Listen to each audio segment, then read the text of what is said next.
السلام علیکم کلاس. اس دن آپ لوگوں نے ٹاپک پڑھا تھا زمین اور موت, ٹھیک ہے, اور اس میں آپ لوگوں نے جو فرسٹ اس کی ہیڈنگ تھی پاکستان کا محل وقوع, ٹھیک ہے. لیکن آج ہم لوگ کریں گے پاکستان کے طبعی خدوخال, ٹھیک ہے. کیا ہے؟ فزیکل فیچرز آف پاکستان, ٹھیک ہے. چلیں, طبعی خدوخال کے لحاظ سے پاکستان کو 3 بڑے حصوں میں تقسیم کیا گیا ہے: پہاڑی سلسلے, سطح مرتفع اور میدان, ٹھیک ہے. یہ کیا ہے کہ اس میں طبعی خدوخال کیا ہے کہ اس میں تمام جو پاکستان کی جیسی زمین ہے, جو پہاڑی علاقے ہیں, جہاں پہ سمندر ہے, جہاں پہ دریا ہے, جہاں پہ مٹی ہے, یہ تمام علاقے جو ہیں وہ اس میں آتے ہیں, ٹھیک ہے. اس میں آپ کو اس کے بارے میں بتایا جائے گا کہ پہاڑی علاقے کس کس علاقے میں, سطح مرتفع کہاں ہیں اور میدان کہاں ہیں. فرسٹ ٹاپک ہے پہاڑی سلسلے, ٹھیک ہے. اب آپ لوگ دیکھ لیں کہ یہ لانگ کوسچن نمبر 2 بھی آپ لوگوں کا ہے اس میں شامل, ٹھیک ہے نا. کیا ہے long question number 2؟ Mountain ranges. خشکی کے اس بلند خطے کو پہاڑ کہتے ہیں جس کی سطح پتھریلی, ناہموار, ڈھلواندار اور سطح سمندر سے بلند ہو. پاکستان کے پہاڑی سلسلے مندرجہ ذیل ہیں. پہاڑی نمبر 1 شمالی پہاڑی سلسلے, نمبر 2 وسطی پہاڑی سلسلے اور نمبر 3 مغربی پہاڑی سلسلے, ٹھیک ہے. اب کیا ہے کہ پہاڑ کسے کہتے ہیں؟ پہاڑ کی جو سطح ہوتی ہے وہ بلند ہوتی ہے, ڈھلواندار ہوتی ہے, ناہموار ہوتی ہے اور سطح سمندر سے اونچی ہوتی ہے اور پتھریلی ہوتی ہے, ٹھیک ہے نا. آگے ہے فرسٹ شمالی پہاڑی سلسلہ. یہ پہاڑی سلسلہ پاکستان کے شمال میں واقع ہے. ان پہاڑوں کے وجود سے پاکستان کی شمالی سرحد کافی حد تک محفوظ ہے, ٹھیک ہے. وہ آپ کو پتہ ہے نا کہ کمان کی صورت میں جو پہاڑ ہیں وہ پاکستان کے ارد گرد پھیلے ہوئے ہیں, تو کیا ہے کہ اس کی وجہ سے پہاڑوں کی جو پاکستان کی جو سرحد ہے وہ بہت زیادہ سیف ہے. یہ پہاڑ بحیرہ عرب اور بحیرہ بنگال سے آنے والی ہواؤں کو روکتے ہیں, برفباری اور بارش کا موجہ بنتے ہیں, ٹھیک ہے. جو بحیرہ عرب کی طرف سے, جو سمندر کی طرف سے جو ہوائیں آتی ہیں وہ ان ہواؤں کو روکتے ہیں اور پھر کیا ہے کہ برفباری اور بارش کا سبب بن جاتے ہیں. ان کی چوٹیاں سارا سال برف سے ڈھکی رہتی ہیں جس سے ہمارے دریاؤں کا پورا سال پانی ملتا ہے. ان پر کیا ہے کہ سردیوں میں برفباری ہوتی ہے اور گرمیوں میں جب سورج کی شعاعیں پڑتی ہیں, تپش ہوتی ہے, تو کیا ہوتا ہے کہ وہ برف جو ہے وہ پگھلتی ہے اور پھر وہ جو پانی ہے وہ نیچے کی طرف آتا ہے اور کیا ہے کہ وہ سارا سال جو پانی کی ضرورت ہوتی ہے وہ ہماری پوری ہوتی رہتی ہے. ان پہاڑوں سے قیمتی لکڑی بھی حاصل کی جاتی ہے. یہ فرنیچر بنانے کے کام آتی ہے, کھیلوں کا سامان بنانے کے کام آتی ہے. جو لکڑی اور بہت قیمتی لکڑی استعمال ان پہاڑوں میں پائی جاتی ہے, تو کیا ہے کہ وہاں سے لکڑی بھی حاصل ہوتی ہے. یہاں بہت سے صحت افزا مقامات ہیں جہاں لوگ سیر و سیاحت کے لیے جاتے رہتے ہیں. ان مقامات میں مری, ایوبیا, نتھیا گلی, کاغان, وادی لیپا, سکردو, وادی سوات, کالام, وادی نیلم اور باغ, ہنزا, چترال, چالاس اور گلگت وغیرہ مشہور ہیں. جتنے بھی شمالی علاقہ جات آتے ہیں وہ تمام جو ہیں پہاڑی علاقے جو ہیں وہ اس سلسلے میں آتے ہیں. یہ درذیل پہاڑی سلسلوں پر مشتمل ہے, ٹھیک ہے. اب یہ ہے کہ آپ لوگوں نے پڑھا ہے شمالی پہاڑی سلسلہ, ٹھیک ہے. یہ مین ہیڈنگ تھی کس کی؟ پہاڑی سلسلوں کی.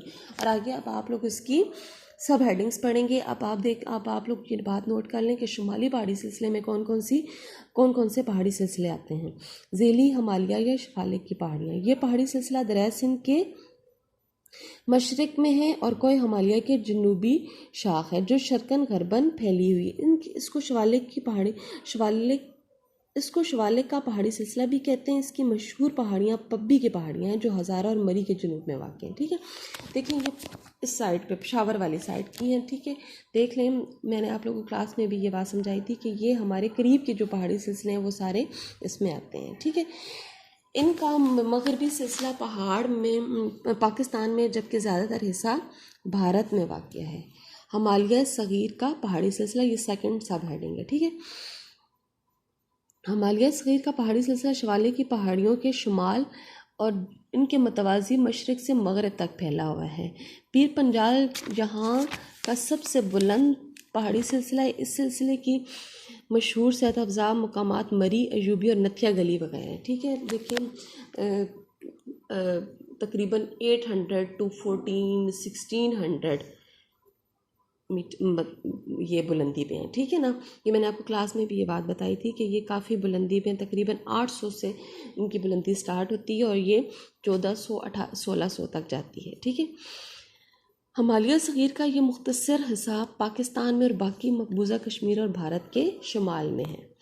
ہمالیہ کبیر کا پہاڑی سلسلہ یہ دنیا کے بلند ترین پہاڑی سلسلوں میں سے ایک ہے اور یہ سارا سال برف سے ڈھکا رہتا ہے، ٹھیک ہے. اب ہمالیہ کبیر کا جو پہاڑی سلسلہ ہے، ٹھیک ہے، باقی جو ہمالیہ صغیر کا پہاڑی سلسلہ ہے وہاں پہ برف باری ہوتی ہے، لیکن کیا ہوتا ہے کہ جیسے موسم چینج ہوتا ہے تو برف وہاں سے ختم ہونا شروع ہو جاتی ہے، پگھل جاتی ہے.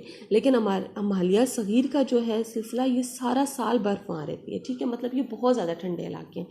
باقی جو ہے یہ ذیلی ہمالیہ اور شمالی کی پہاڑیاں یا ہمالیہ صغیر کا پہاڑی سلسلہ جو ہے یہ سردیوں میں وہاں پہ برفباری ہوتی ہے اور گرمیوں میں موسم نارمل رہتا ہے، مطلب آرام سے زندگی انسان گزار سکتا ہے، گرمی محسوس نہیں ہوتی، ٹھیک ہے. میکسیمم ٹمپریچر جو ہے ان کا 10 to 15 تک رہتا ہے. لیکن کیا ہے کہ ہمالیہ کبیر کا جو پہاڑی سلسلہ ہے وہاں پہ برف جو ہے وہ سارا سال رہتی ہے، وہاں پہ برف ختم نہیں ہوتی. کشمیر کی خوبصورت وادی پیر پنجال اور ہمالیہ کبیر کے درمیان واقع ہے. اس سلسلے میں بہت سے گلیشیئرز پائے جاتے ہیں، ٹھیک ہے. گلیشیئرز وہیں پہ پائے جاتے ہیں جہاں پہ سورج کی تپش جو ہے وہ اپنا اثر نہیں دکھاتی، وہاں پہ بہت برف پڑتی ہے، بہت زیادہ برف پڑتی ہے اور گلیشیئرز بن جاتے ہیں جن کے پگھلنے سے دریا وجود میں ہوتے ہیں. اس سلسلے کی مشہور چوٹی نانگا پربت ہے، ٹھیک ہے. وہاں پہ کیا ہے کہ وہاں پہ گلیشیئرز بن جاتے ہیں برفباری کی وجہ سے اور وہ وہاں پہ نہیں ہوتے، کیا کہتے ہیں، برف پگھلتی نہیں ہے. اور تو پھر جب برف تھوڑی بہت جو پگھلتی ہے یا جو گلیشیئرز پگھلتے ہیں اس کی وجہ سے دریا وجود میں آ جاتے ہیں. کوہ قراقرم کا پہاڑی سلسلہ کوہ قراقرم کوہستان ہمالیہ کے شمال میں کشمیر اور گلگت میں چین کی سرحد کے ساتھ مغرب سے مشرق کی طرف پھیلا ہوا ہے. ظاہر یہ اب جو کوہ قراقرم کا پہاڑی سلسلہ ہے یہ بھی ایسا ہی ہے، وہ بھی سارا سال برف سے ڈھکا رہتا ہے، یہاں پہ بھی برف رہتی ہے، ٹھیک ہے. ایون کہ سردیوں میں وہ جو شاہراہ قراقرم ہے وہ بند ہو جاتی ہے، آنا جانا ختم ہو جاتا ہے، زندگی جو ہے کچھ حد تک مفلوج ہو کے رہ جاتی ہے یہاں پہ. دنیا کی دوسری بلند ترین چوٹی جس کو گورڈن آسٹن کہتے ہیں یا کیٹو کہتے ہیں اس سلسلے کوہ میں واقع ہے جس کی بلندی 8611 میٹر ہے. پاکستان کی شاہراہ ریشم جسے شاہراہ قراقرم بھی کہتے ہیں اس سلسلے میں سے گزر کر درہ خنجراب کے راستے چین تک جاتی ہے، ٹھیک ہے. اب کیا ہے کہ یہی وہ راستہ ہے جہاں سے چین ملتا ہے.